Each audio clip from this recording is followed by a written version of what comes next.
Hey, what's going on there, kids? Welcome to the Child of Mecha live stream. I am your host, Tim, the one and only Child of Mecha. Hi there. It's Thursday. It is the last stream for the week. Tomorrow I am taking off because Renee is coming into town tonight. For those of you who don't know, she's my fiance. And we've got plans for this weekend. We've got Amber's last production of high school ever, and so we're gonna go to that Saturday night with my mom and my aunt, and so we're looking to spend some time together. So tomorrow, no streams, and then we'll get back here on Monday, and we'll get back after it. So yes. So anywho, for those of you that did not catch the live stream last night, we weren't able to work on the epoxy putty pieces because it had not cured, but it is, it's good and cured at this point. So we we'll be in good shape, I think. Yeah, that's good. What's this one like? Yeah, that's good. All right. Yep, we're in good shape. All right. So, but we started working on the back side of the shield. We modified some things. Took away some material, put down this base plate here so we have a nice smooth surface to work on. Kind of found these little greebly pieces to start and all that. We'll work on that at a later time. We'll put this to the side. We'll get back onto the epoxy putty pieces first. All this here, these little guys. Shit. My visor's upstairs. Fuck. All right. You guys, hang on. This is actually a good time to employ the Be Right Back screen. You guys haven't seen this, but I need to run upstairs real quick, grab my visor, because I was using it to snap the Rizel last night. So I will be back momentarily. Hang tight. Stay there. Don't move.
All right, so sorry about that.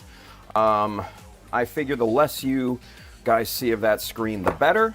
So that's why it's 7 episodes and we're finally seeing that particular screen. Anywho, let's get to work on all this stuff. We're gonna start just on trimming up these little filler pieces. We just used epoxy putty to fill in some gaps and things like that. So we're gonna just trim these up here to start, and then we'll kind of move on to bigger and better stuff here.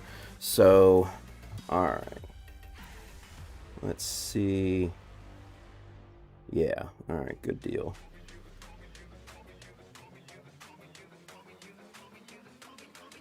And we're just trimming this down just like any piece of plastic, but this is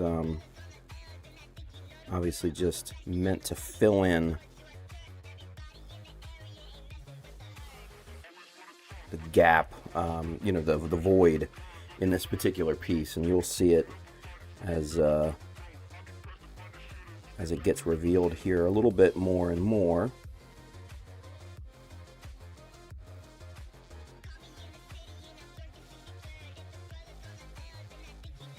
There we go.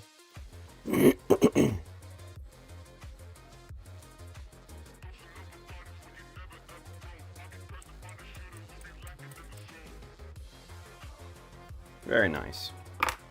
And see there, you can kind of see that's just a empty gap that, you know, Bandai just left in the mold. And they do that sometimes, especially on 144s and SDs and things like that. And so sometimes you got to fill those in. And there we go. Now that's nice and filled in, nice and even. Yeah, passes the fingernail test. That's the easiest way, easiest methodology to use epoxy putty. So yeah, that's kind of basic level. We'll get into kind of the more advanced stuff here in a second, but let me get this piece trimmed up here.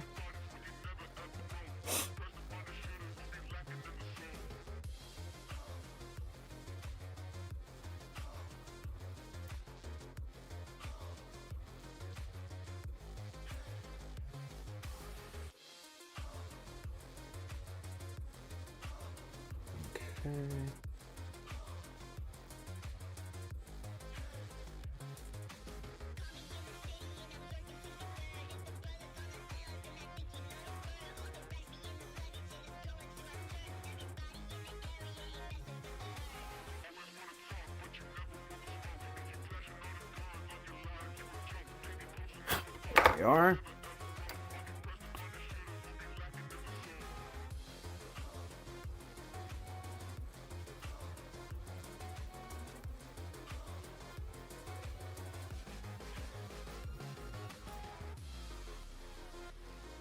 Very nice. Very nice.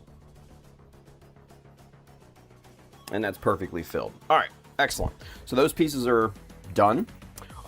Let's bring in these pieces. And all right, so if you remember, what we did was we anchored these into place, and then, you know, packed everything, the gap and everything, with epoxy putty, and that's really nice and solid. Let's get the mating piece on here, and there we go. That's, yeah, that's exactly what we want. That's nice and straight, and we got plenty of tube here to cut off. I figure what we'll do is probably cut off down to maybe, I don't know, maybe a millimeter or two, and leave that as kind of an extension, you know, kind of a gap between the backpack and the tube itself. I think that'll be really pretty nice looking and everything, and that'll fit right into the connection point here. That'll be a nice look. All right, so yeah, that's all super solid. Excellent. All right, so we're gonna put these back on here, just like that. All right, so now using this surface, we can use this as a reference to make our cut.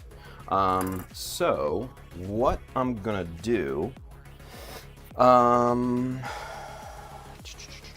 ooh, here we go. Let's see what we have. What is this?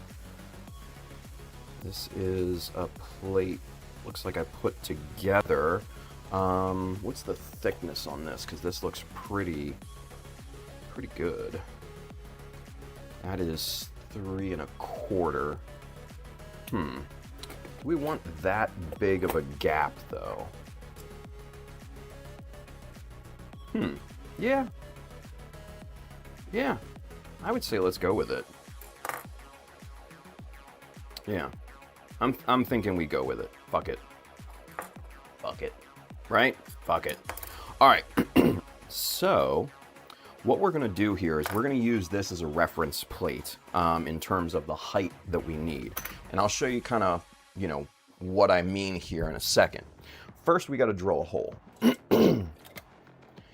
And we've got to find the proper outside diameter of this tube. 5.62. Let's grab our cheat sheet. 5.62. Roughly, that's a number 2 drill size. All right, so cool. Number 2, bingo. All right, so with that being said, we're gonna need something else here. What's a better way to attack? Oh, you know what? Here's another. All right, I've got a better way. Much easier way, because with that size drill bit, I would have to go get my drill from the outside, and that could be problematic. So instead, what we're gonna do is get a much smaller drill bit, maybe something like that size, and we're gonna ease into the size that we need.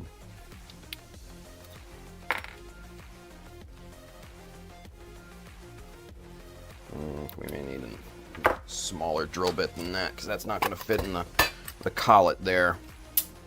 No problem. We'll get that one. And I'm just choosing arbitrarily. I'm not choosing a specific size or, you know, anything like that. Nope, that's the wrong one. There we go. All right.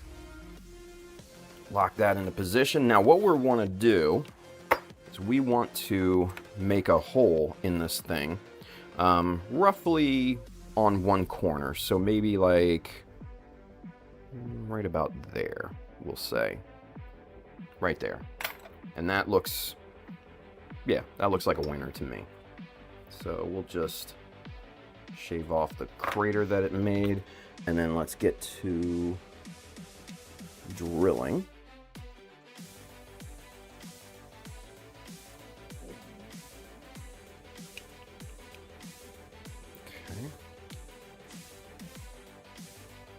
And we're just going to drill all the way through this this plate.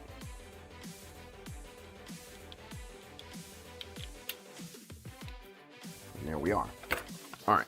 So now we're done with this drill bit. Let's get this back in its home here. Done and done. All right. So now what we're going to do is we are going to use our conical drill bit or burr to start to expand the hole size on this thing. And this will do a really, really good job. Yeah, that's looking good. And you know what? To speed this operation up, we're actually going to put this in the little wireless Dremel rotary tool here.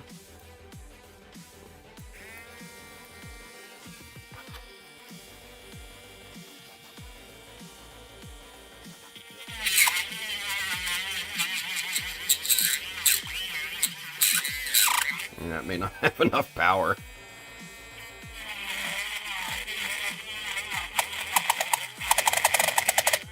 Yeah, I don't know if this little guy has enough power for what we need it to do. Let's try another bit here, actually. Let's try this guy. This is kind of a more rounded, conical bit.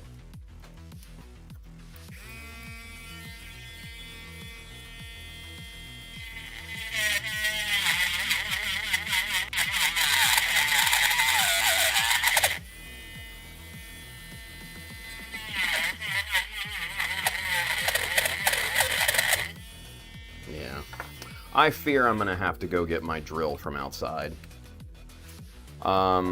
Let's move up in power. Let's get the big boy out here, the big Dremel.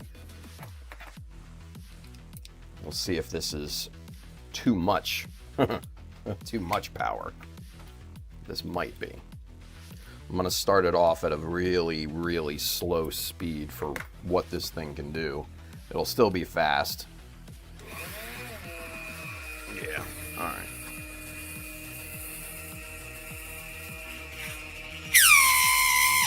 Yeah, alright. Fuck. Turn that off. Alright, we're going to need to go up in speed. Alright, full power. Let's go.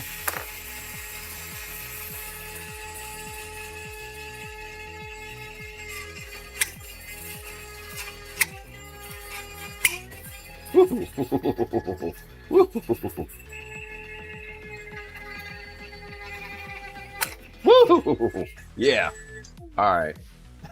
That's enough of that. That's enough of that. It was starting to bite into it and kick. So, yeah, I'm not doing that. I'm not doing that. That's a little more unsafe than I am comfortable with. But I think we're almost there. Let's check the size. Yeah, that'll be good. We just need to clean this up here at this point, so should be in good shape. Let's get our square bit here, and this will clean everything up for us here. Nice. Nice. Good, good, good. All right. So we've got our reference plate. So that's done. Sometimes you got to make these things, right? So what we want to do, and let me get out, let's see, there it is. Actually, let's get out the tri-tool. There we go. The classic Hasegawa tri-tool. The little teardrop shape, my favorite saw of all time. So what we want to do, and let's clean up the surface here so we're referencing proper height all the way around.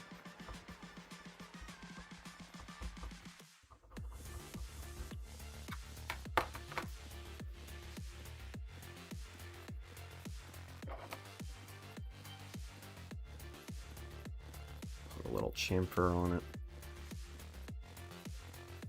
There.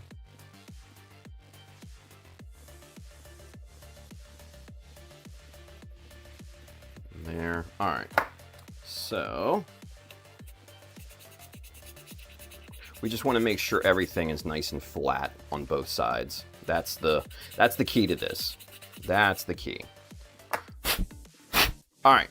So what we're going to do is we're going to slide that over. And now what we have is we have a guide, a height guide to make our cut into the tube.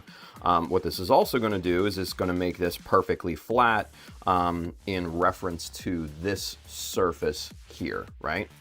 So what we'll go ahead and do, we want the more aggressive side of the Hasegawa tri-tool.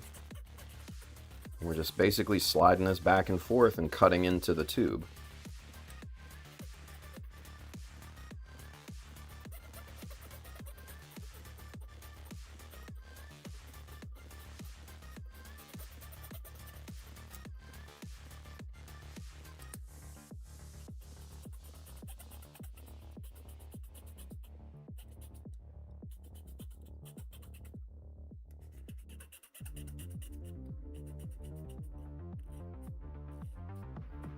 All right, starting to bite through.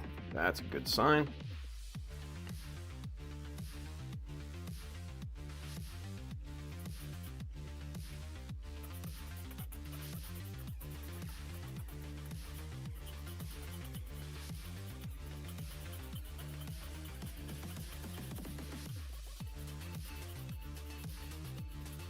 All right, we're making our way. Yep, there we go. We broke through the wall of the tube. So that's looking real nice.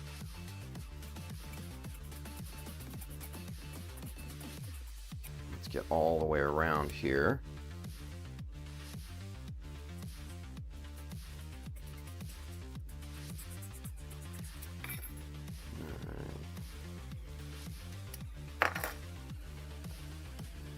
Alright, so just a little bit more on this side and we should be able to break it.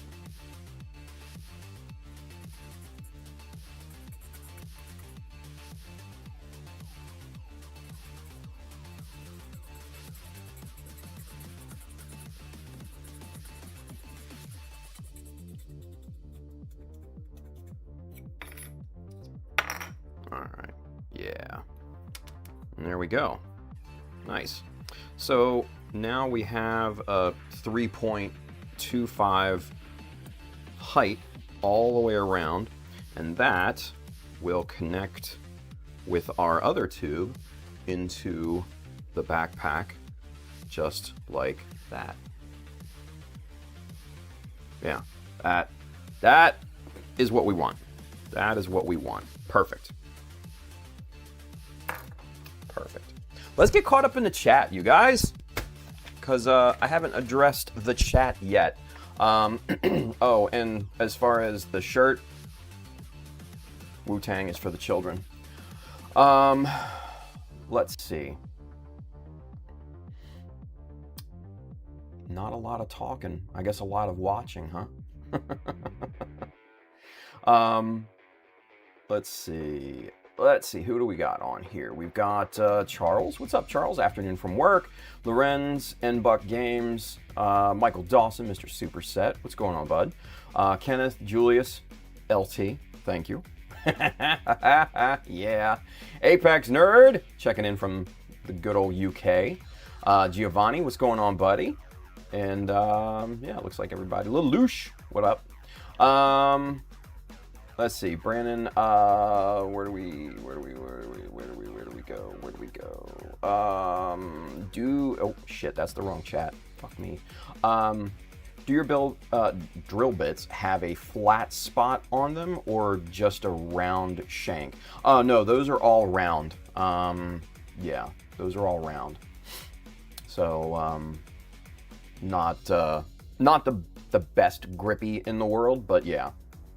But you know, you get a full index for, I think it was $50-$60, something like that. So yeah, you get all those drill bits for that, and that's a really good fucking price. Let's see. Brandon says you could pick up a small tap handle to use with the bigger bits if they have flat spot on the shank. Yeah, they do not, unfortunately. I've got a Milwaukee 12 volt that is like my go-to. I love that little bastard. And so yeah, it does the job really, really well. So yeah. Brandon says, that's a cool saw. Yeah, this is the, for those of you that don't know, this is one of the Hasegawa tri-tool saws. They are a group of essentially photo etch saws, and they come in, you know, a package of multiple saws, and they've got like different sizes and shapes, and you know, things like you know, here's like a crescent, long straight one, another long straight one, a triangular one. They even got this weird circular saw here as well, and then they got this kind of odd kind of scalpel looking saw here too. So yeah, a lot of different variety. This all came in one package, which you know, was really, really nice. It's the Hasegawa tri-tool. And they have, I think, 2 different sets of the tools, but I like this one better, and this kind of teardrop is my favorite saw by far. I use that more than all of these other ones pretty much combined.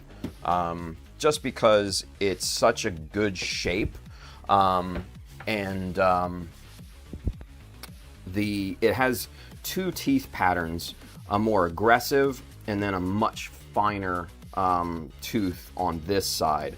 I don't use this side too much. I usually use the more aggressive side, obviously, but this is really good. You know, a nice thin kerf or thickness to it, so you don't lose a lot of material when you're cutting. And just, you know, like you saw with, you know, height gauge, like that operation was super easy, right? You just have to be precise with it. But yeah, the process itself it couldn't be easier, honestly. You know, once you got the setup and everything, once you got the height gauge and all that, and yeah, it's consistent every single time as long as you have a flat reference surface, you know, for the height gauge and everything. So yeah, it's really, really good. I highly recommend the tri-tool, at very least for this little saw. Whatever it goes for nowadays, worth it. Totally worth it. The things that you can do with these little saws are just, yeah. Again, it's one of those things that I don't use a lot, but when I need something like this, especially in this particular scenario, it's fucking great to have. I'm not gonna lie, it's great to have. So yeah, highly recommend.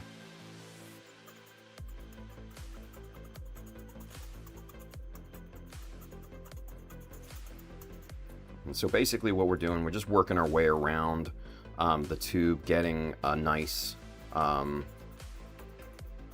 cut line, you know, in here, so that when we break through the wall, the first wall of the tube, we'll be able to go around and start to snap this thing.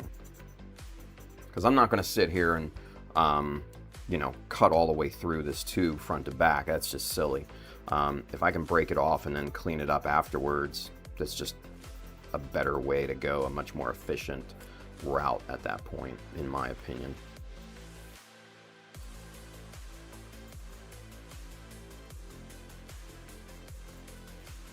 Yeah, there we go. We just got through the wall, first wall there. Yeah, now it's starting to bog down.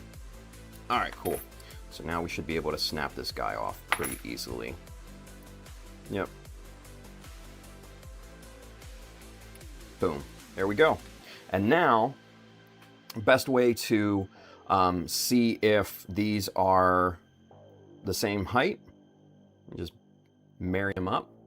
And let's get a good angle here on camera. Yeah. Perfectly touching both surfaces. So those are the exact same height. Yeah, perfect. Perfect. Perfect. All right, so now we need the actual connector tube in here, right? So this just slots in like that, and we'll glue this in place. And then, so we need to find what length of connection tube we need next, but let's get caught up just real quick. N-Buck Games, that's a slick little saw, another thing to put in the shopping list. Jesus Christ. You guys are going to be broke by May, I swear. Kenneth, these saws have been around for like 2 decades. Oh yeah, no, they're not new. They're fucking old school. A lot of the Hasegawa tools are super old school. I've had these things, God, I want to say probably since late 2000s. Probably right before I went on kind of my first hiatus, right before we had Amber. And I think I had them back then. So, yeah, I've had them for quite a long time. Quite a long time. Yeah. Brandon says, I've never seen basic stamped saws like that for hobby knives. Oh, I've seen the basic stamped saws like that for hobby knives, but never in shapes like that. Yeah. Oh, and I have plenty of those. Plenty of those, you know, hobby knife blades, kind of like that. And this side is, you know, flat, but this side has teeth, right? And then, you know, you've got the, you know, your much bigger ones like that. I actually have like different, you know, ones of those. And then, yeah, Alpha makes these little guys. These are actually really handy. These are super aggressive in terms of their tooth pattern, though. Very, very, very nice. A little bit thicker than the Hasegawa, but look at the teeth on that thing. That's gonna put a hurting into plastic. That'll put a hurting in your skin too. So you got to be super careful with these guys. These are like little fucking alligators. They'll get you. They'll get you. So I don't use these too much, but in a pinch, these are really good to have. But yeah. All right. So with that being said, let's get the length that we need on this other tube, this connection tube here. This is the tube that basically makes the magic happen. This is the tube that will slot into the connectors and then sleeve into here, glue it up, boom, and it's attached. So we're going to put chamfer on the outside of the tube just to make that easier to get into the connector. What up, Sam? Sam L. Uncalled for. I like that. All right, so we'll get that bottomed out there. Okay, so what we need, that's now the length for what we need for the connection. So right there, probably about 10 mil, about a centimeter. And then what do we need for here?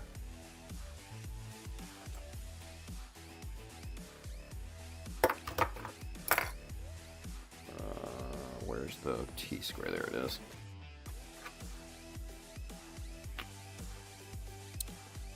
And that is 9 mil. All right, so what we'll do is we'll add actually 8 millimeters from this line up, and then that will be the length that we need for our tube. Why 8? Because I don't want this thing protruding more than need be. I want there to be some wiggle room, you know, in there, in the connection and everything. So that's why we're cutting a millimeter off of that, so this thing doesn't completely bottom out. Okay. And there's our mark. All right. So now, right there. And then what we'll do is we'll get our little tube cutter here. We'll pop this guy in, line it up with the mark. Get that set in.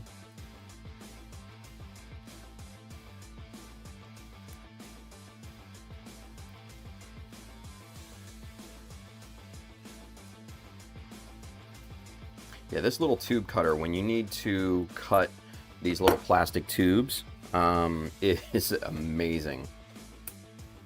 Boom, and there we go. So there's the length of our tube. Let's get this.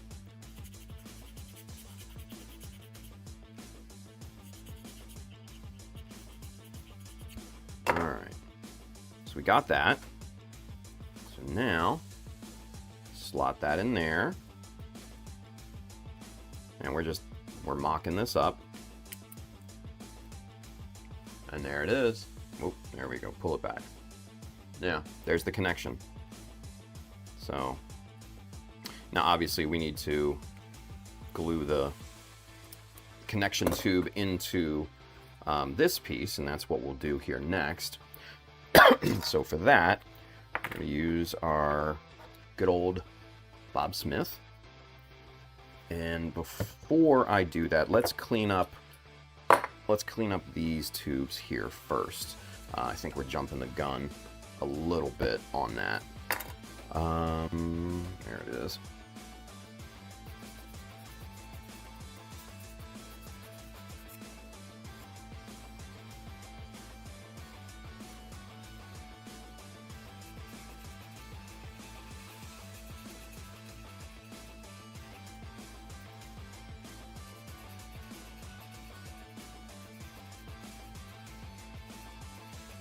And I'm just basically sanding down the hard edge of this tube.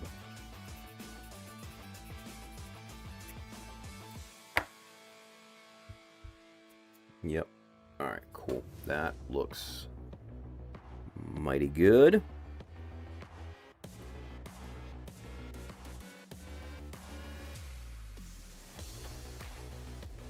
There we are. Very nice. Very nice. Okay, cool. So now it's time for the Bob Smith. All right. So what we're going to do is we're just going to dribble some on the inside here. And pop this guy in there.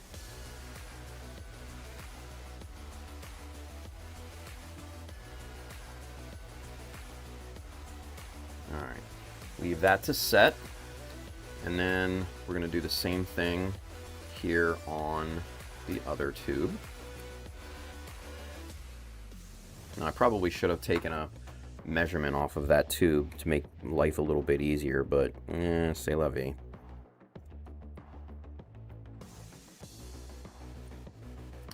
C'est la vie.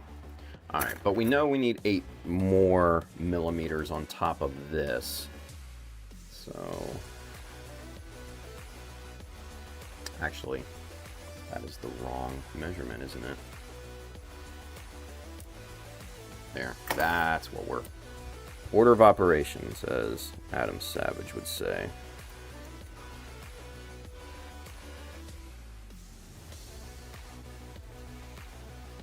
There we go.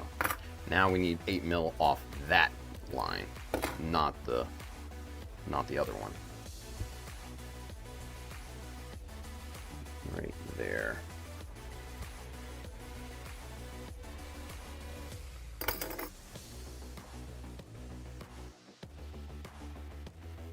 Good.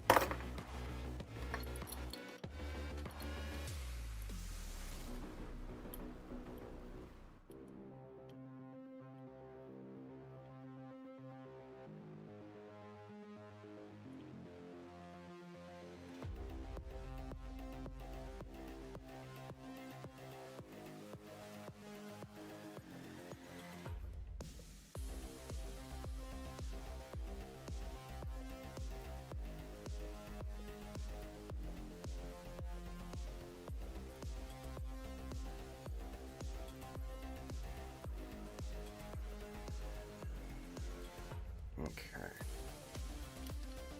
All right. Pop that out.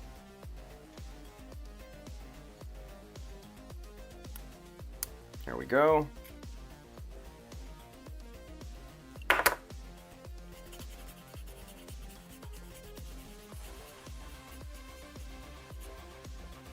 Clean that up. And there we are. So now that slots in there. Boom.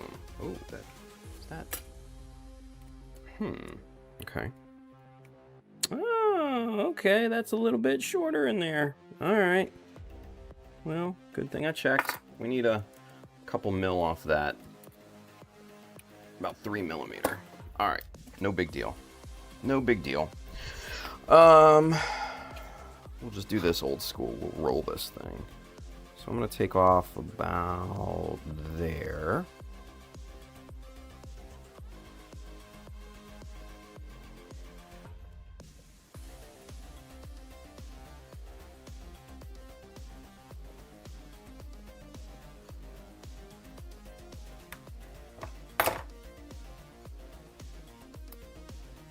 All right, perfect. Or at least it should be perfect. Yeah, I guess the height of the anchor was probably the main culprit there.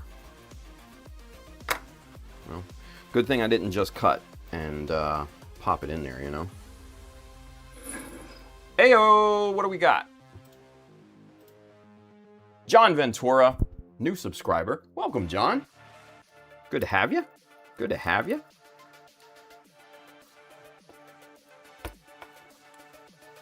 All right. Ooh. Oh, where's that going? What's that doing? That's bottoming out. Shit. That ain't good. That ain't good. It's not bad, but it ain't good.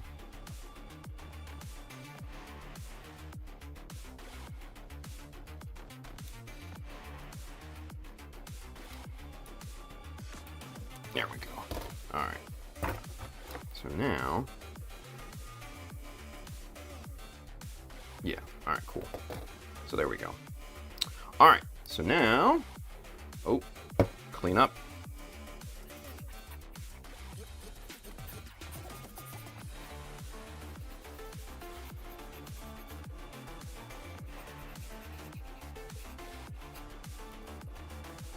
Chamfer the edge.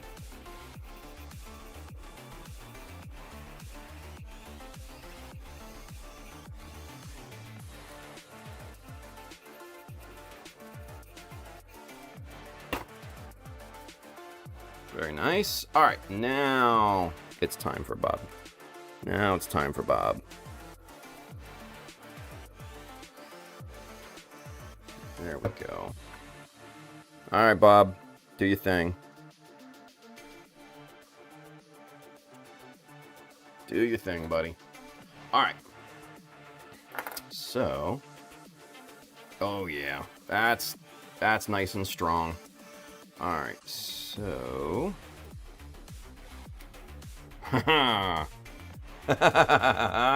yeah. Oh, that's super nice. That's super nice. Let me look at that. Like, fuck, dude. You can position it. It can come back. Yeah. Yeah. I genuinely love that. I genuinely just absolutely fucking love that. All right, let's see if this piece is... Yep, that's nice and cured. Let's get the full pick. Oh, buddy. Oh, buddy. Oh, buddy. Oh, buddy. Look at that. Look at that. Oh, see, that's going to look so fucking good. And then you also have to think, you know, these are going to be on the sides here with the thrusters and everything. Holy shit. That looks amazing. That looks amazing. Holy shit, dude. Yeah. Let's see. We've got Cubiton scale model. Cubiton scale models. They say, hello. I'm doing home office due to a beautiful gastroenteritis. Ooh, I am so sorry. Stomach in water mode. That is never fun. I hate to hear that. Sorry. But at least you're spending your time wisely while in your home office. Hell yeah. So thank you for watching. Appreciate it.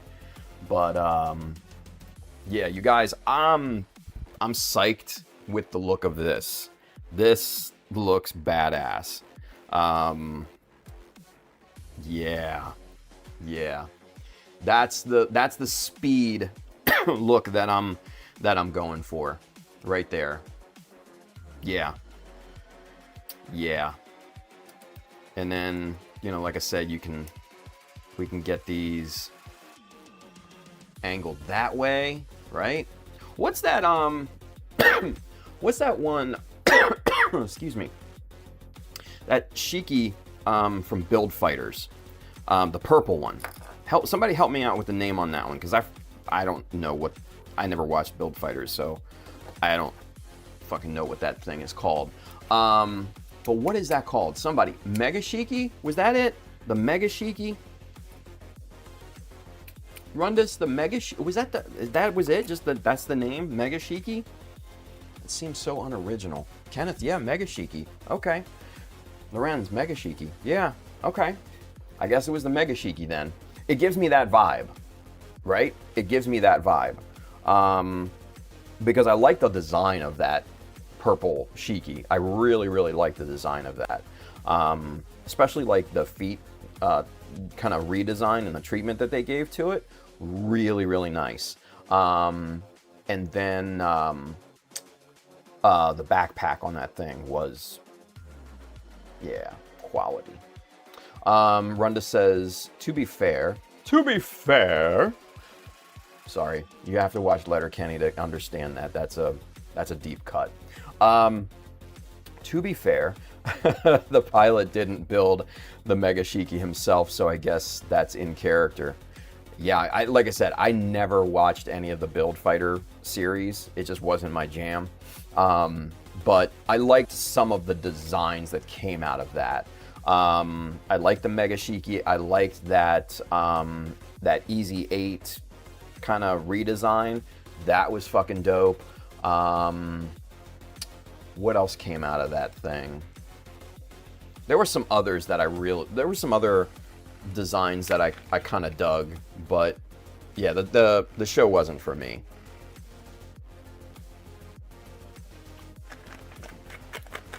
Oh, the grimoire. That came from that too, right? I'm pretty sure the grimoire. Yeah.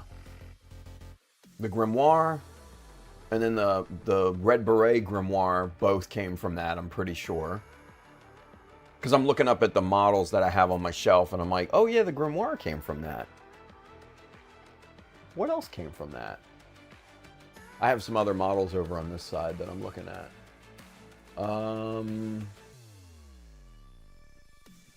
Yeah, that's all I got. Actually, wait a minute. I take that back. There's this one that I have up here. The Gundam Zurashiel? I don't know what the hell that is, but I like the design of it. That's good. That's good kit bash fodder right there. That one. That may be from like a 00 thing or something like that. I don't know. But anyway, you guys get the point. The designs were cool.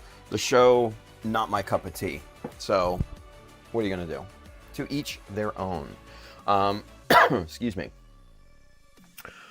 Kind of says the backpack is the Double Zeta Cannon bike something. Jesus. The names, man. The names. Brenda says there were a lot of fun designs for sure. Yeah, I do like them because they were kind of remixed. And I dig that, obviously, since I'm building 2 remixes myself. Brandon says, I've also never watched any of the Build series, but I want the Grimoire Red Beret from the Build Divers. Yeah, I have one up here on the shelf that I'm wanting to build. I've got that one, and then I've got 2 standard ones on the top of the paint rack back there. Yeah. So, yeah, good shit. But you know what else is good shit? This is good shit. This right here. That, and watch. Oh, oh yeah, oh yeah. The articulation, bling, right? Oh, that's gonna be so fucking good, so good. Oh, I'm happy with this. What a way to end the week on such a high note. I mean, we are kicking on all cylinders, but let's the real test of my skill is this guy right here. Let's see if this will come out clean. That's going to be the big determining factor here, whether this head block can come out clean or not. I hope so. Might take a little work, but if we played our cards right and we took all precautions that I think we did, this should hopefully come out clean. So first thing I'm going to try is to pop it on the ball joint here and see. Nope. Okay. Didn't come out that way. All right. So it's going to be a little stubborn. All right. Cool. No problem. We can do stubborn. We can do stubborn. Let's see. What do we have for stubborn in here? What do we have for stubborn? Because we can go that route. We can definitely go that route. We can go stubborn. Let's see.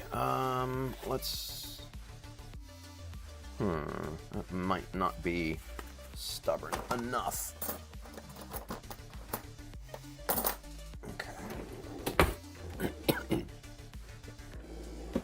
All right. We can do stubborn. We can do stubborn.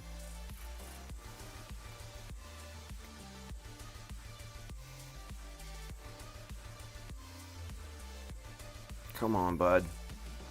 Shit. All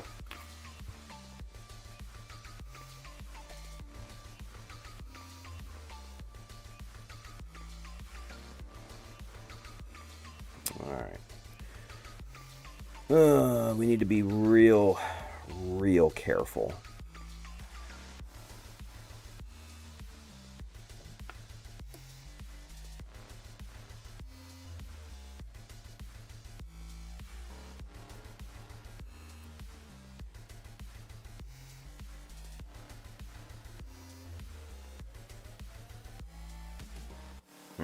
Man, okay.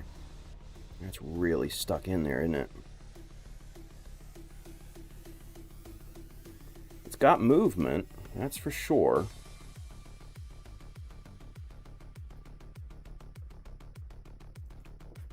All right, let's see if we can just kind of wiggle it around. Maybe do a little twisting action.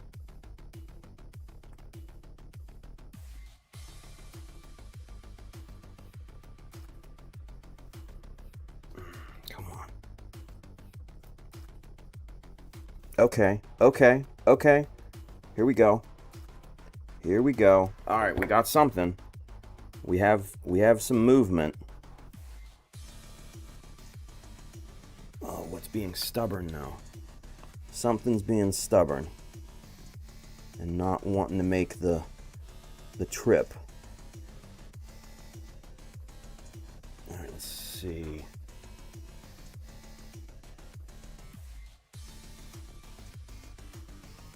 Alright, maybe we just need to keep fiddling with it. Alright.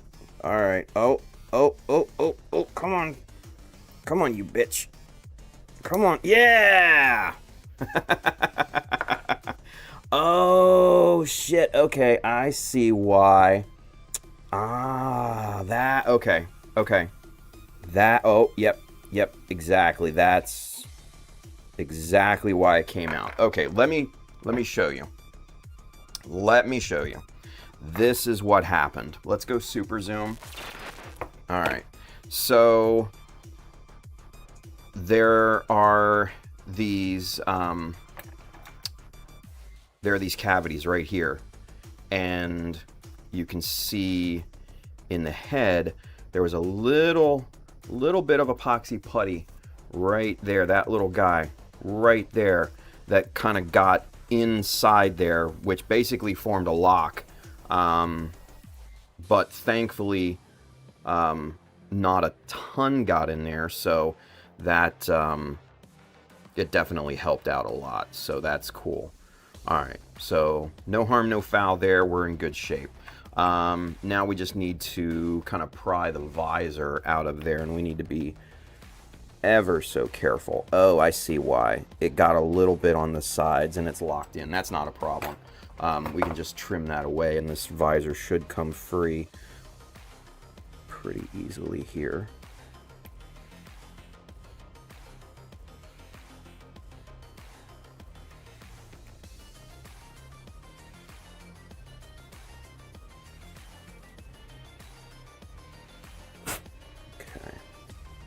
Do the other side here too.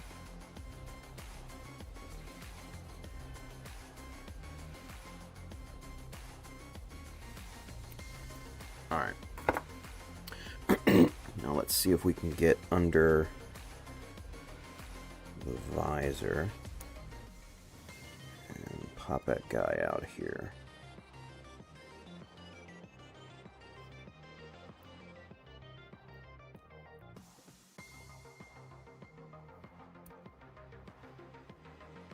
Yep. There she goes. There she goes. There she is. Boom. There's the visor. All right. Sweet. Yeah, so we've got a perfectly molded cavity in there that the head block will just slot into. Reference, all of that. That's looking really, really good right there. That's to marry up two pieces that should not connect. This right here is the perfect method. This is high level. That's high level putty work right there. That's really good. Really, really, really good. All right, so now what we need to do is we need to kind of clean things up in here and tidy up. So let's go back camera 2. So, excuse me. Jesus Christ.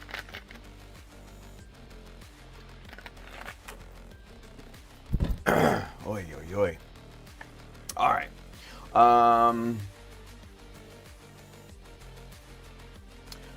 Let's see. Brandon says, I couldn't think of the name of that model, and I've been looking for it. Now I must go spend money.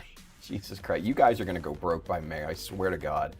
Runda says, what a bend, right? And Buck Game says, clean. Kenneth says, fingers crossed, nothing bad happens. Yeah. Well, like I said, man,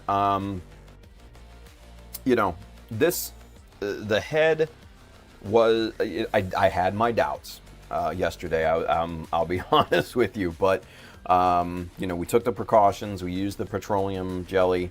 That is the biggest one. That's what made this thing come free the easiest. And like you saw, it just, you know, once we got a good grip on it and once we broke those little locks that kind of creeped in, yeah, she's good to go. So happy with it. Happy with it. Michael Dawson says, I can't find my spare parts container that has the extra high new arm that I need for this Alex remix. Oh, shit, dude. You'll find it. It always comes up, man. Especially when you're not looking for it. It always comes up. So, yeah. Trust in the process. Trust in the process. All right. Excellent. Now, okay. So, what I think I'm going to do here is to those little cavities here that, you know, got us in trouble. I'm going to fill those in with plastic strip here because, as you can see, that caused a little, well, let's go super zoom and I'll show you. That caused, you can see those stress marks especially here. You can see that curvature there where, you know, this part flexed up, and here, and you can see this little corner flexed up as well. So these little cavities here, I'm going to go back in and fill those at a later date with plastic strip, get this all solid and everything so we don't have to really worry about anything in the future like that. I don't want this to cause a problem. Plus, we need to drill into the head block to install the magnet that we're going to use anyway, so, you know, we need a good, you know, solid piece there to accomplish that. Let's see. Zero Kai, what up, dude? The thing about head kit bashing for 144 and 1100 is that there is a chance of them breaking or falling apart even with the Vaseline trick. Oh, absolutely, yeah. When this thing wasn't, when I had to really kind of wiggle it and really kind of yank on it, I'll be honest with you, I was getting a little worried. I was getting a little worried that we'd have to do this thing over, but thankfully it wasn't, you know, a huge issue. It was just kind of an oversight on my part in terms of these, you know, cavities here. That was just, you know, my mistake, and just an example of me being rusty at this, you know, and not thinking the process through completely. So, yeah, that's on me. That's on me. So, just getting back into it. So, you know, c'est la vie. C'est la vie. All right. So, let's get this cleaned up in here. We definitely need to do a bit of cleanup here, and you can, we'll go actually we'll go mega zoom. All right, so you can see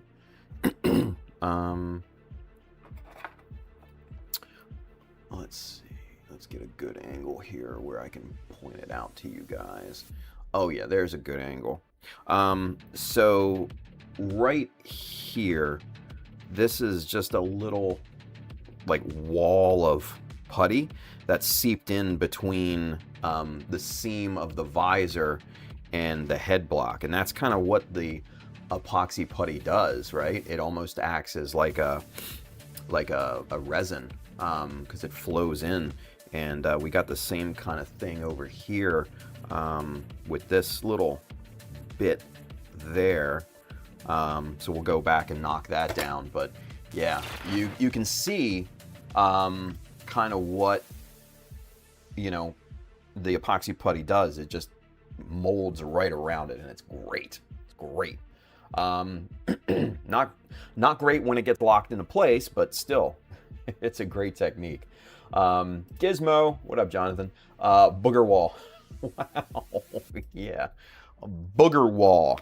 Jesus, a booger wall. All right, I'm gonna have to save that in the mental Rolodex. Booger wall. I like that. Alright. So we're just going to come in here with the chisel and just kind of clean up the surface of this, the piece, the head piece here.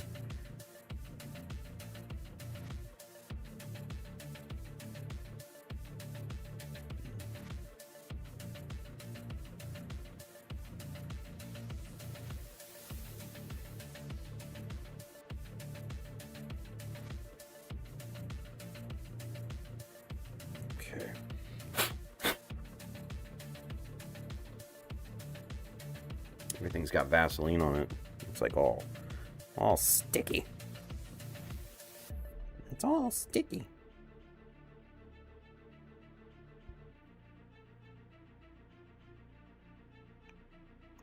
Okay.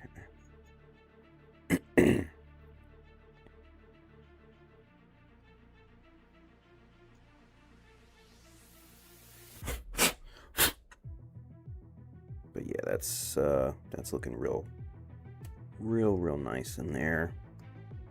And once we get this all cleaned up, man, it's gonna fit like a dream.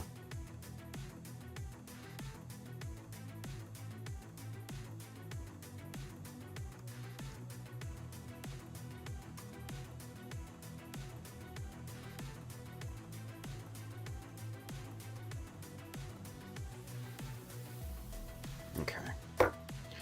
Alright, let's see here.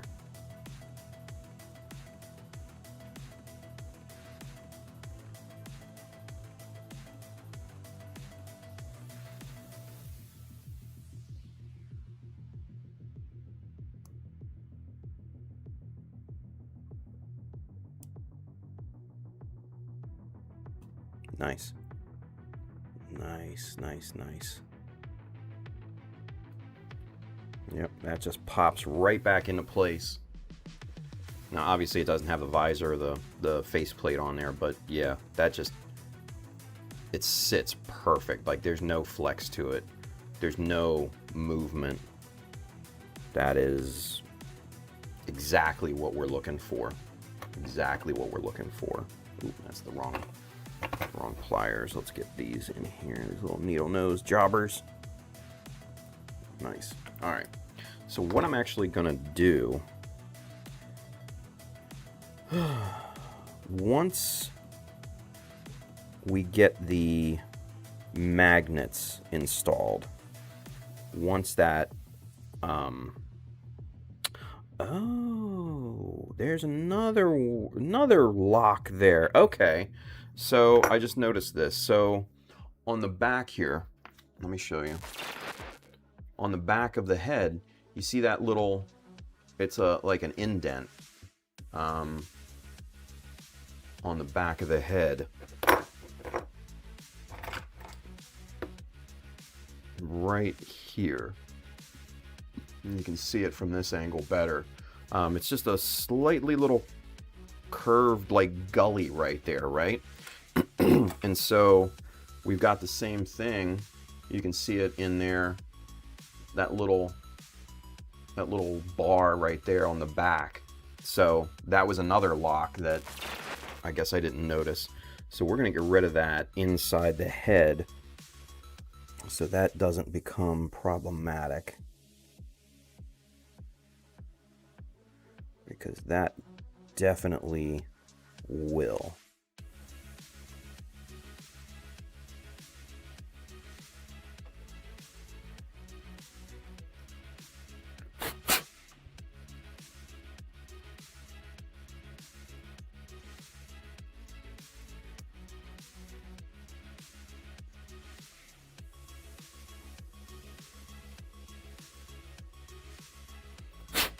Alright, so let's give that a test. Alright, that definitely slid in a lot easier. So let's do the ball joint test. Let's see if the head comes off before the ball joint. Yeah, that's perfect. That's what I want. I want the head to be able to come off of the block before it pops out of the poly cap. That's perfect.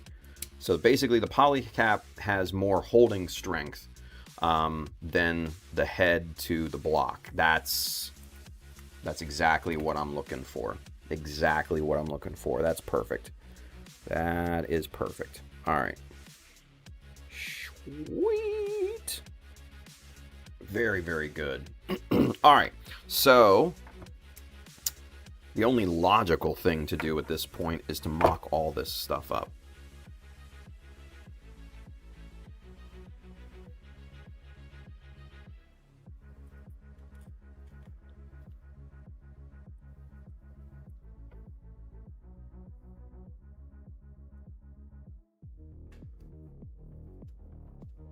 Boom. Boom.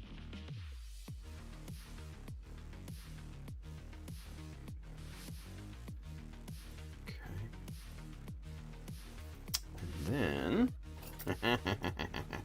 what we're gonna do here. Oh, yeah. Oh, I already like the look of this. I already like the look. It's fucking sexy as shit. Look at that. Look at that. come on. That is just pure sex appeal right there. I don't care what y'all say. That is prime time. That is fucking prime time. And then even if you wanted to kind of bend these boosters forward, ooh, yeah. Look at that.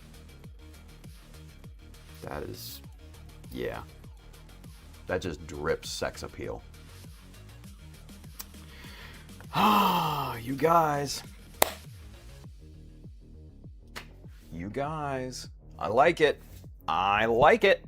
All right.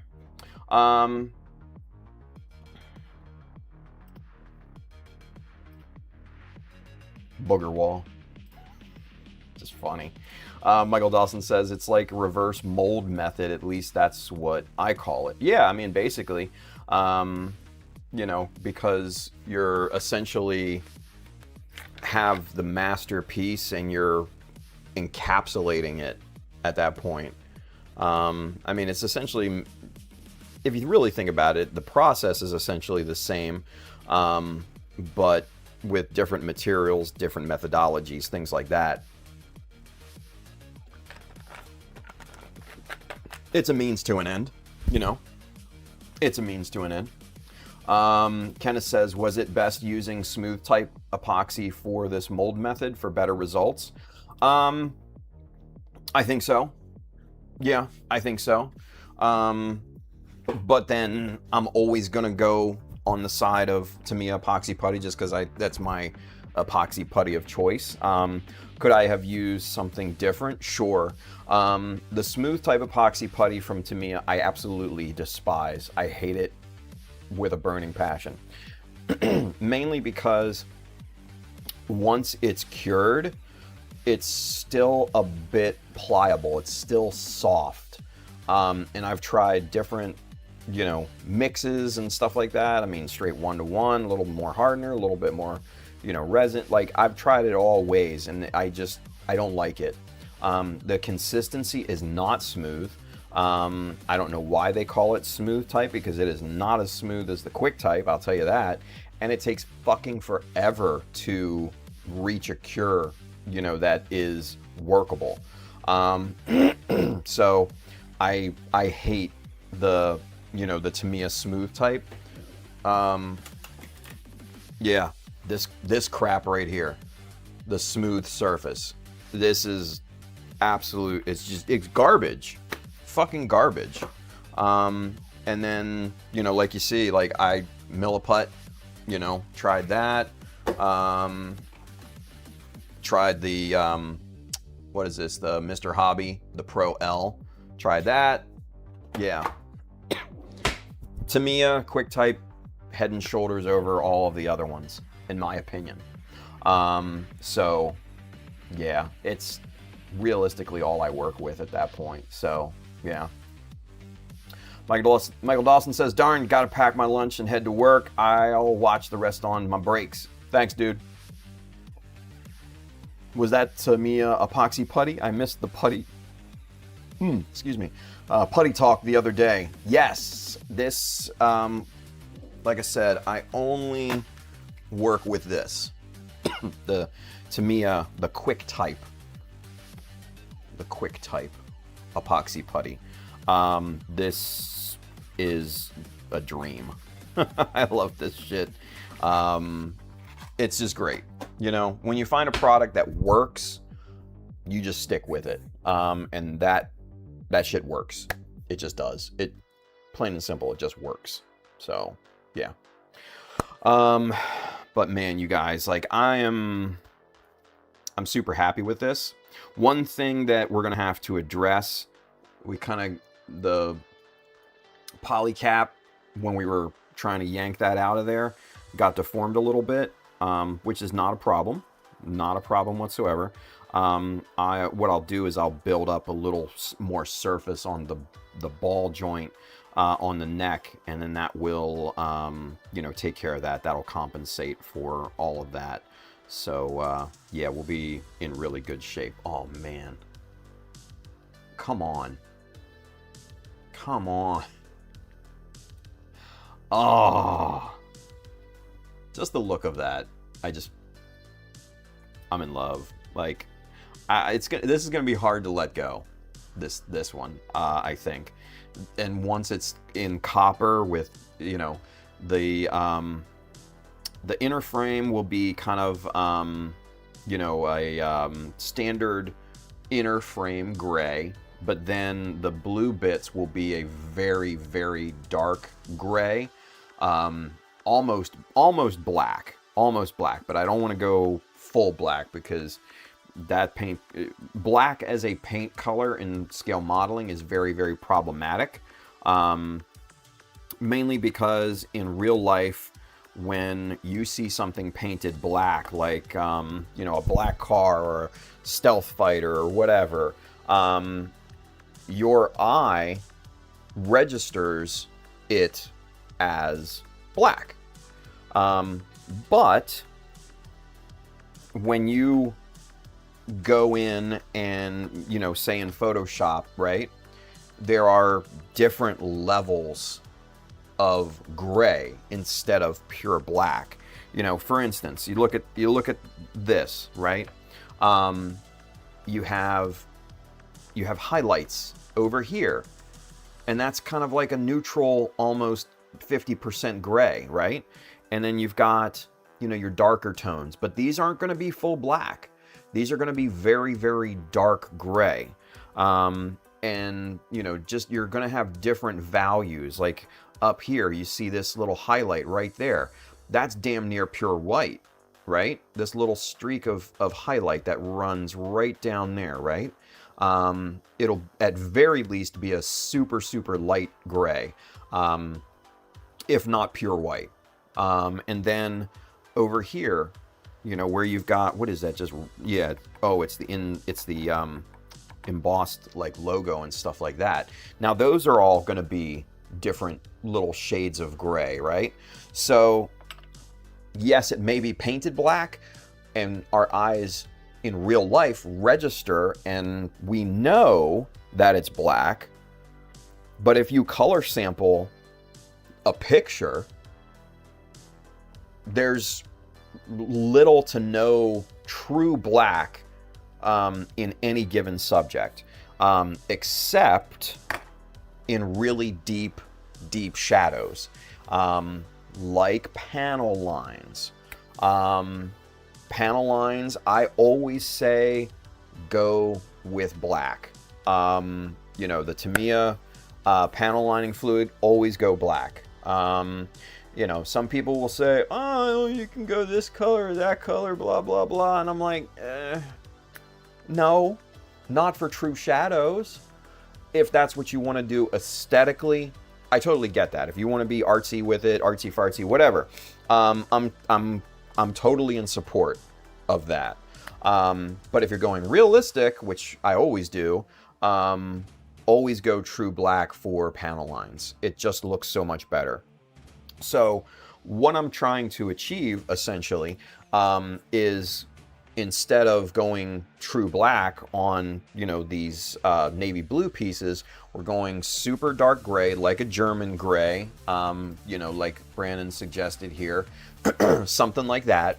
And then what that's going to do is it's going to allow me to then use the, you know, Tamiya black panel line, and you'll still be able to see those black panel lines. There'll still be enough contrast to know your eye will register, oh, those are shadows, those are, you know, gaps between the panels. But even if I tell you, oh no, that's just a dark gray, your eye is going to pick up, oh, that's black. So that's one of the tricks when it comes to painting a scale model. Never, never, never use true black to paint a piece. You can use it to tint, you know, other paints and things like that, perfectly fine, acceptable, but never, ever, ever use it as a, you know, actual base layer of paint. It's just, I see so many people doing that, and it's just like, buddy, rookie mistake. But yeah, go with that dark gray, trust me, you will thank me in the future. You will absolutely thank me in the future.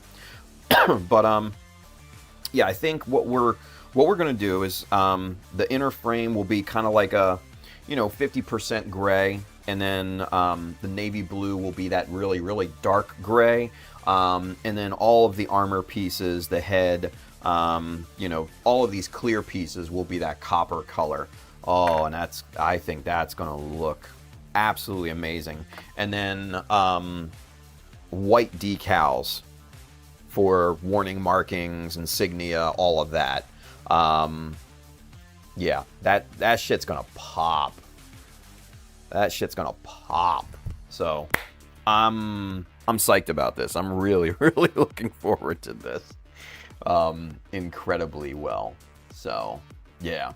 Brandon says, all right, peeps, have to go. Tim, enjoy your time with your fiance in Amber's last production. Awesome. Thank you, buddy. Appreciate you, Brandon. Talk to you all on Monday. See you, dude. Kenneth says, I would use midnight blue to replace black. I don't know if I have a midnight blue. I'll have to check. I know I have many, many, many shades of gray, maybe even 50. Yeah, I'm gonna find a nice, really, really deep dark gray for the blue bits and everything. So yeah. Lelouch, I'm back. What'd I miss? Buddy, look at this. Look at this. Look at this. That's sex in plastic form right there. I don't know what you guys are talking about. That is just sexy speed right there. Whoo! Yeah. So that's what you missed, bud. That's what you missed. Julius wants to know, oh, that's the wrong chat. God damn it. Will the white decals be visible over the copper paint? Yes, it will. Let me grab the copper that I'm gonna use.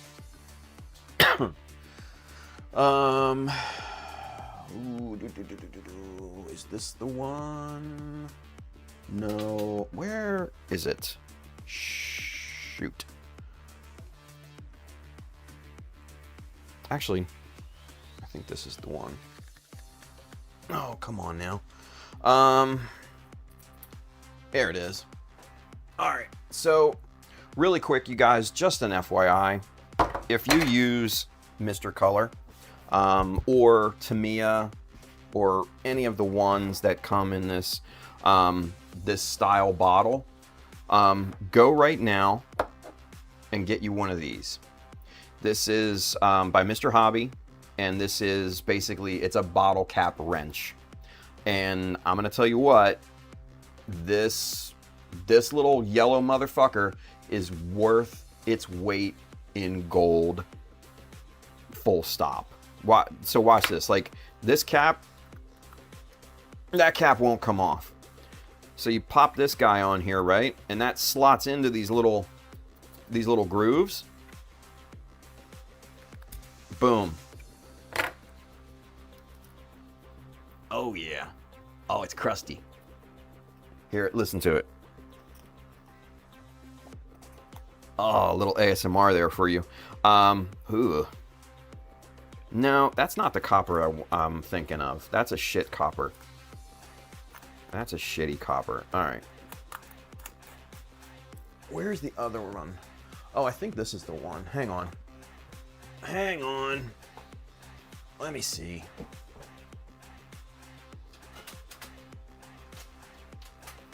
Ah, this is the one. This is the one. We've got it. Ugh. Hang on, let me double check here. So many paints. Yeah, I think this is the one. Yeah, pretty sure. All right.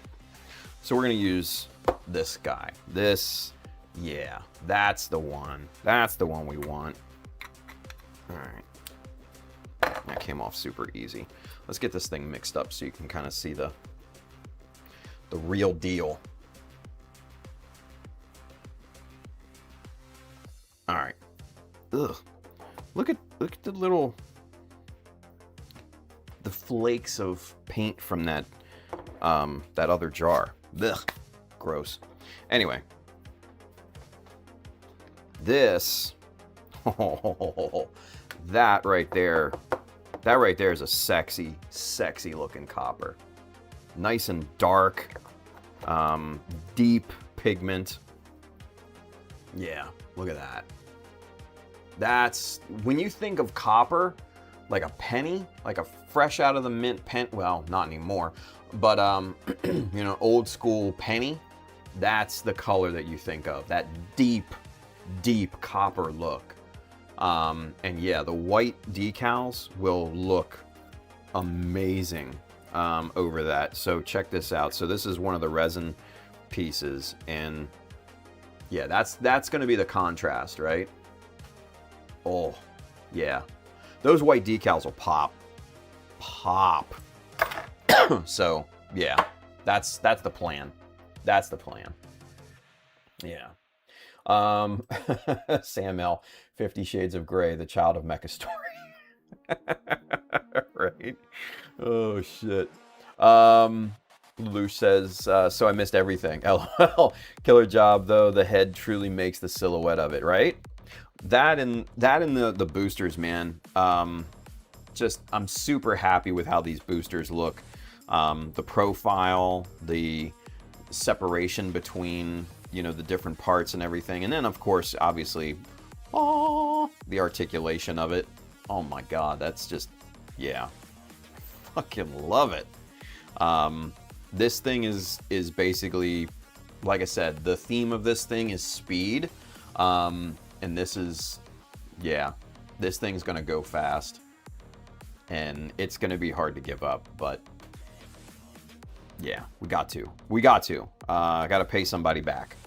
Gotta pay somebody back big time. So, yeah.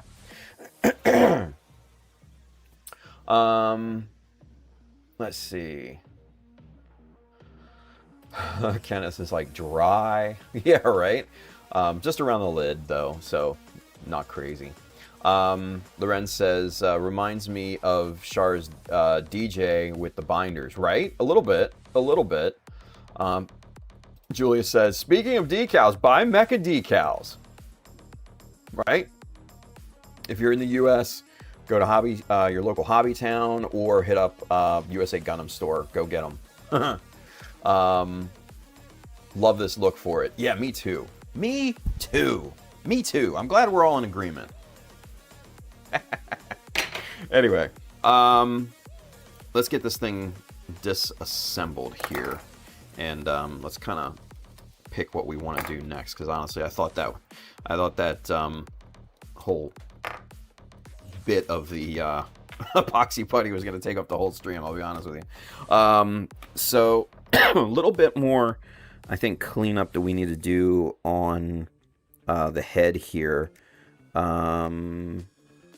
Right around the top of the visor, and that's going to be, I think, pretty easy, but it's going to be more precision than anything, because we got a good amount of the squeeze out kind of trimmed away when we worked with the epoxy putty, you know, getting it, you know, packed in here, but just need to kind of come back here and clean up the little bit that you know, did squeeze out a little bit more. So we're just gonna trim this down like we always do. Now I'm gonna have to get in there with a smaller size chisel and kind of clean that up here.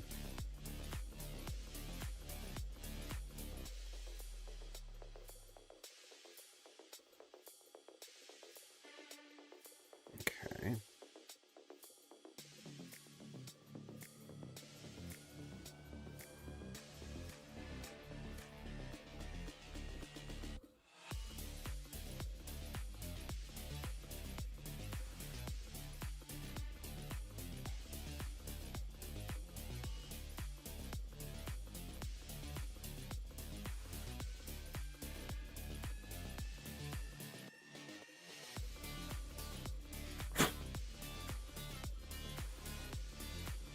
Much, much better.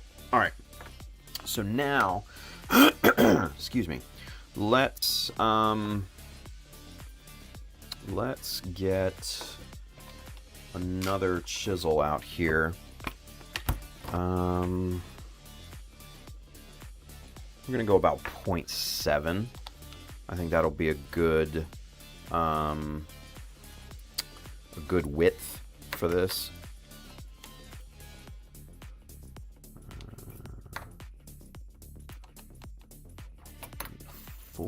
Where's the 7?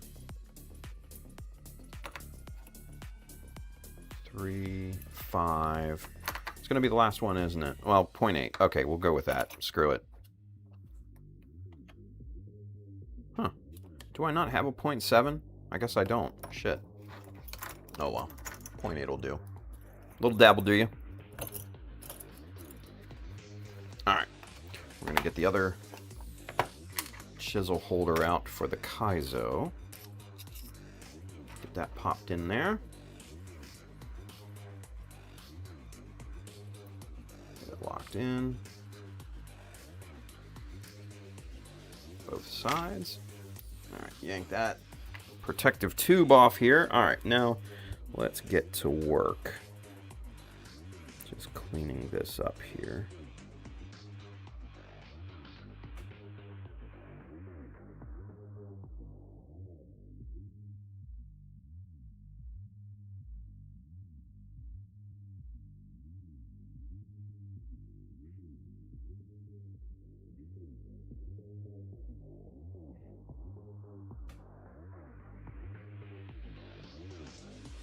And we want to be careful because these are going to be really, really thin bits of epoxy putty. We don't want to necessarily break it. We just want to trim it down so that it's not protruding and showing when we do final assembly and everything. We're doing pretty good so far.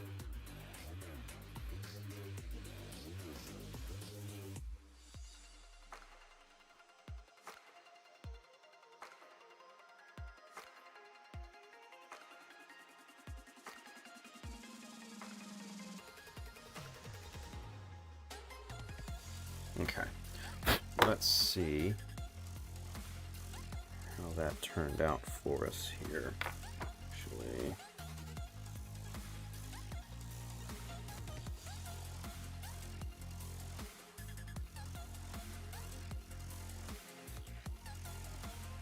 just scraping down the top of the visor here, just to get that nice and even. All right, let's see. Oh yeah, there we go. That looks really nice.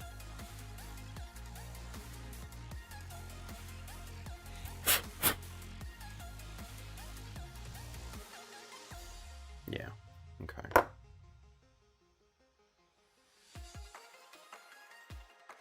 Yeah, all right. Perfect. There we go. That looks good. Nice and clean. Nice and clean. All right, kids. So there's that. What do we want to do next? Let's clean the head. Clean off the seams. Get this kind of on the way. There you go. And that's going to be perfect. Once we get this magnet in here, this thing won't accidentally pop off, but if you need to pull it, especially in shipping and everything, man, this will be easy. This will be easy. All right. So first things first. Let's paper towels. Here we go.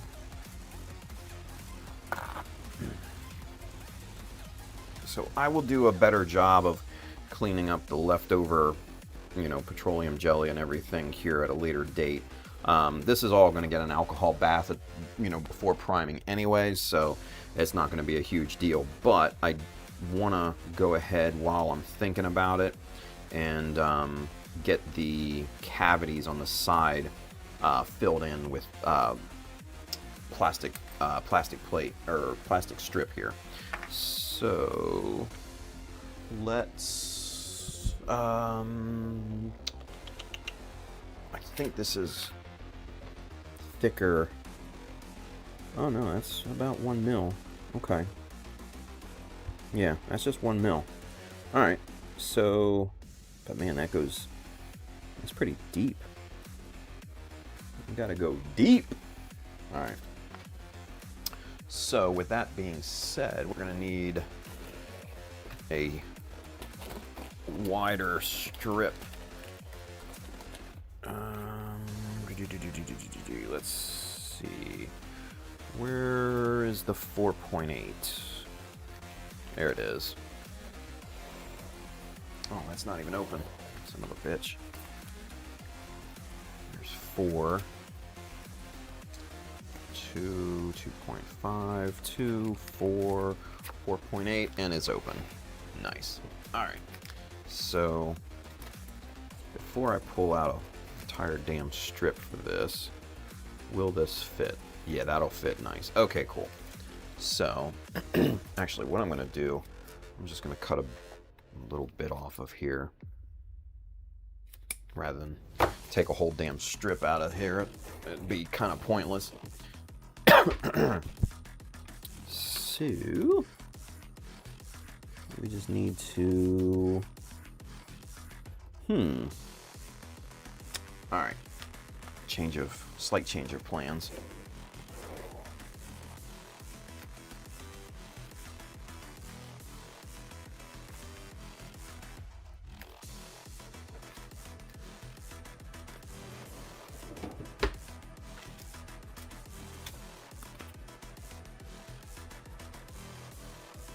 Shit, that's better. Alright, well, c'est la vie.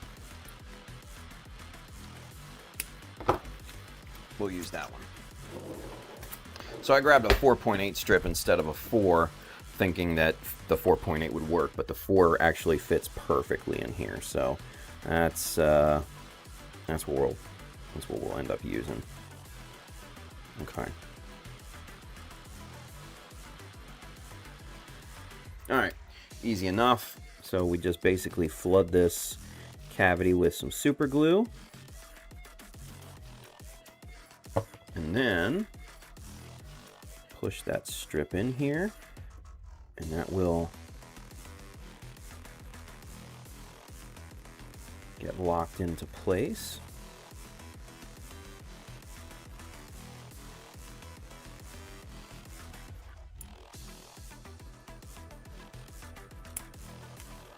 And we'll just hold this here for a few seconds.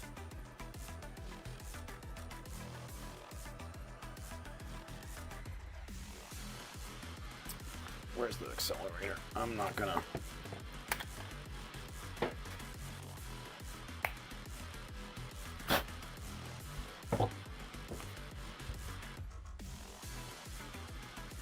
Nice. Kicked it real quick. Alright, same thing on the other side. We're just gonna flood the cavity there with some good old Bobby Smith. Bob.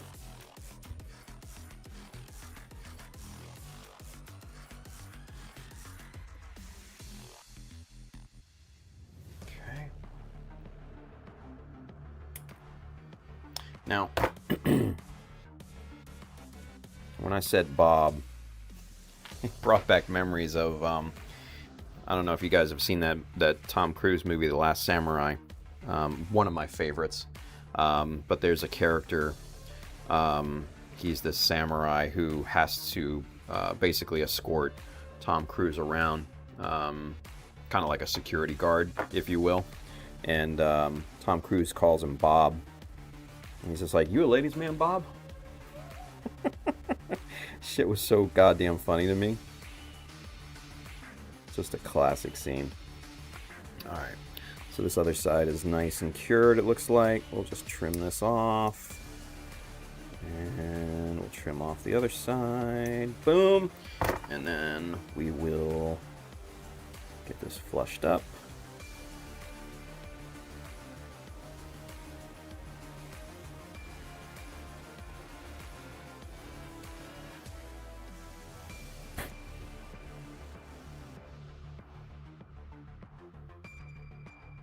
Okay. Jolly good. All right. Oh my goodness.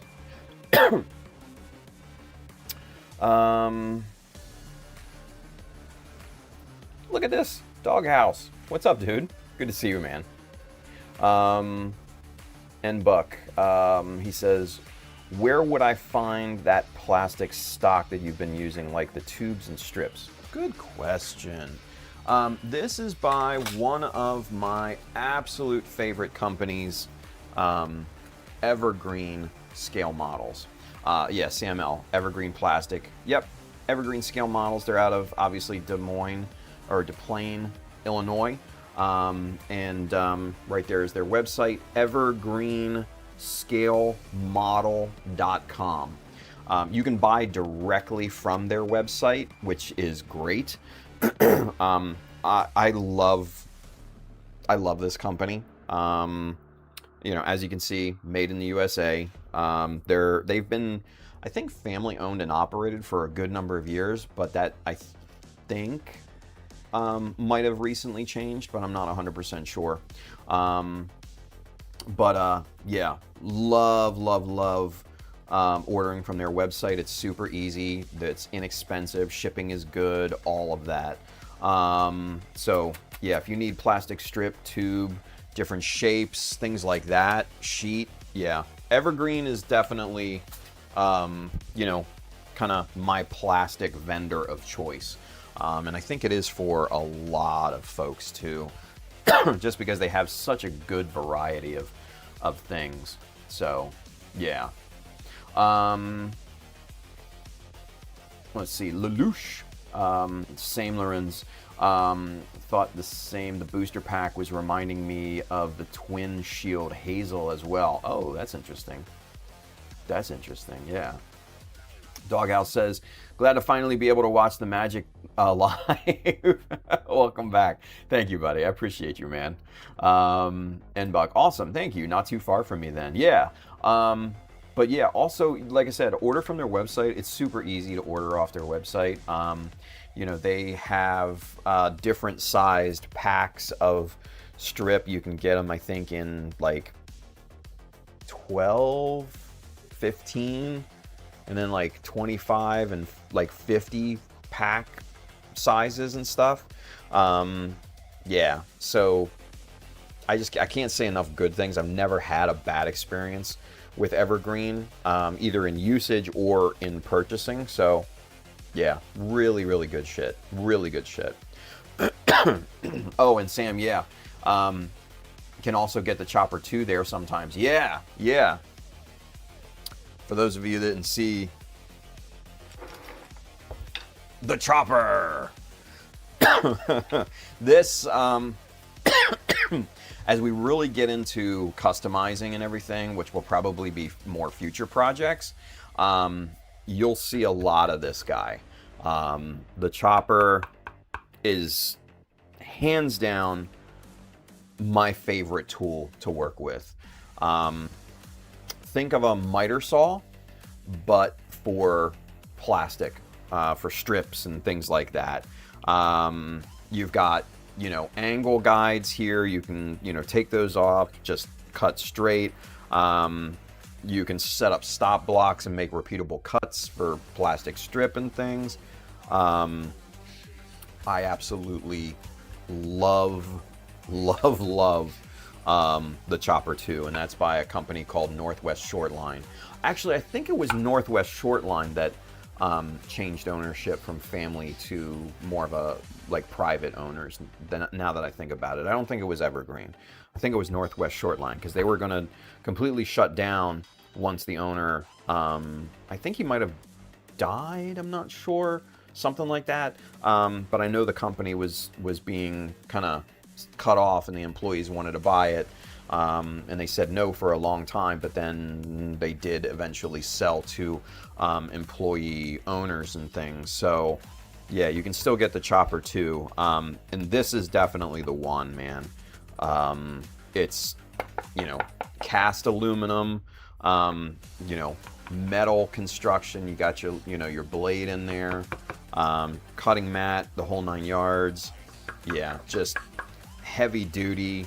I fucking love this thing to death. I don't know what I would do without it, honestly, especially when getting into, you know, real customizing and things like that. You know, with strip and scratch building and where, you know, tolerances are super, super important. Yeah, Chopper 2, definitely way to go. So, but yeah, like Sam said, sometimes you can get that on there. I'm not sure how much it runs nowadays. I think it's like 50, 60 bucks, something like that. So yeah, well worth it. Well worth it. Well worth it. So, yeah. All right. So, what do we got? Oh, shit, it's almost quitting time. But let's just make sure that this still fits properly in here.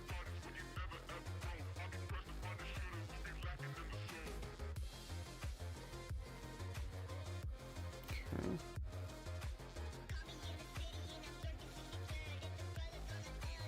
And then let's see, because that went in a little tight.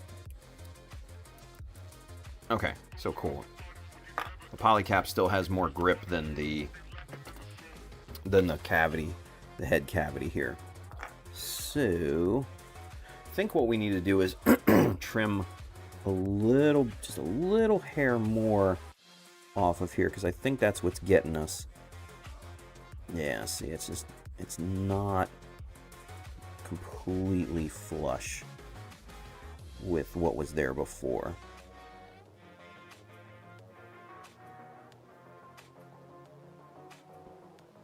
Alright, so that, just taking that little bit off of there, oh yeah, much better. That is so much easier to pop in there. Yeah, 100%. And then that should pop out real nice. Yeah, easy. Cool. So, alright, I think that's where we want to cut it off for today. Because I got a lot of shit I got to do. I got a to-do list a mile long before I go get Renee. So, with that being said, let's go camera 1. We're going to get out of here for today. You guys, thanks for making this week a real success. I think we've done some really fucking good work. I like where this project is going. Gonna continue snapping the Rizel. Just haven't had a lot of time to do that here recently, so gonna continue that, work off stream on that, and start to get, you know, some progress photos and things posted up for that. So keep an eye out. Yeah, man, we're gonna be back next week. No streams tomorrow. Got the day off and everything, and yeah, we're gonna spend some time with the fiance Renee, go see Amber's last production, and yeah, we're gonna have a hell of a weekend, I think, hopefully. So it'll be good stuff. Come back on Monday during the day, and we're gonna get after this thing, and we're gonna continue this this speed build here. So anyway, you guys always remember, I showed this sign last night, and this is kind of what I'm gonna kind of leave you guys with. If you're not willing to learn, no one can help you. But if you're determined to learn, no one can stop you. That's big. And I think I'm gonna close pretty much every show with that, because that's a hell of a lesson. So with that being said, you guys, have a great, safe weekend. Go build some cool shit. And you know what? I'll see you guys Monday. Bye.